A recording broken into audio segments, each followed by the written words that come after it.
The simulation shows the uniformly accelerated motion. By pressing the Help button, we can find the analytical theory of the simulation. The x0 parameter shows the starting location of the car, which is its location when the timer starts. It can take both positive and negative values. The v0 parameter shows the starting velocity of the car, which is its velocity when the timer starts. The a parameter shows the acceleration of the car if it has positive value, or the deceleration if it has negative value. The t parameter shows the time of the car while moving. The parameter SR is the simulation rate and shows the rate of the simulation while the car is moving. The left chart shows the graph of the acceleration of the car in relation to time. The shaded area is equal to the speed alteration. The middle chart shows the graph of the car velocity in relation to time. It also shows the velocity equation. The right chart shows the graph of the car's displacement in relation to time. It also shows the car's location equation. We can pause the simulation.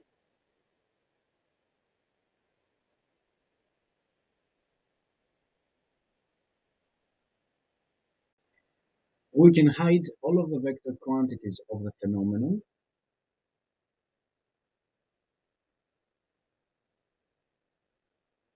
We can hide the graphs.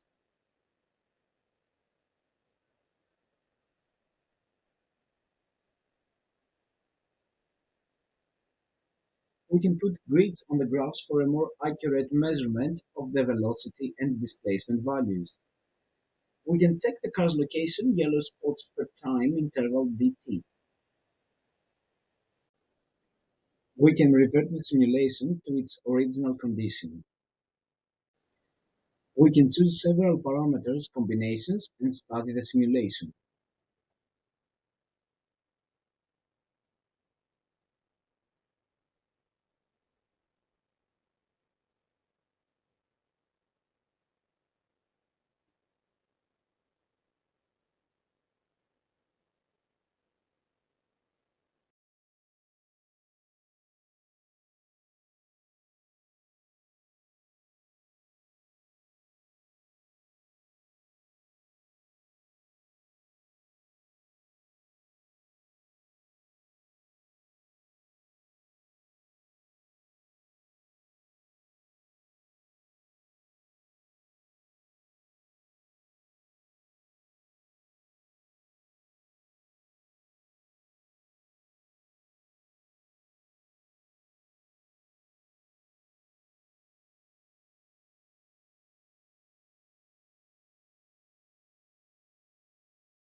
Finally, by pressing the Problems button, we can find characteristic problems on uniformly accelerated motion. We can solve these problems and check the problem's results correctness with the aid of the simulation.